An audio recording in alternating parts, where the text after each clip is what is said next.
По пътя на своя живот вървя напред, хоризонта е пред мен и търся моя ден. Следи от кръв назад, брат, не се обръща, няма как. И нека всичко да остане там, на чисто пак. Дали ще мога, аз не знам. И няма кой да питам в тази битка, аз съм сам. Скитник без сянка, човек с много лица, с кое да бъда?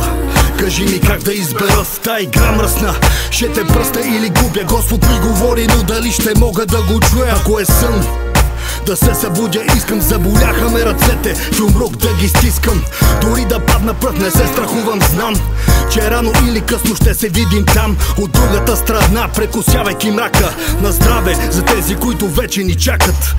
Затварям си очите, не мога, аз се питам, къде ме водиш, ме кажи. Господи, прости ми.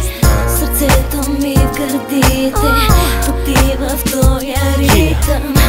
Чуваш ли моите мечти? Слушай, години 9, откакто се познаваме с тебе. Времето лети и нижат се само напред, како е бе. Годините, брат, летата и зимите пак. Броя ги и все повече са. Кога ли ще дойде часа, когато ще кажа, че дал съм нещо аз на света и децата ми даже от него ще ядат? Кажи ми, брат, на къде е верния път? Някои са в S-клас, други по ъглите седат. Главата в турбата, скачаш двата крака, печелиш или губиш, но сам решаваш си съдбата. Ако питаш мене, аз съм по средата, съкъл в главата, скинти в ръката. Наясно съм отвътре с играта.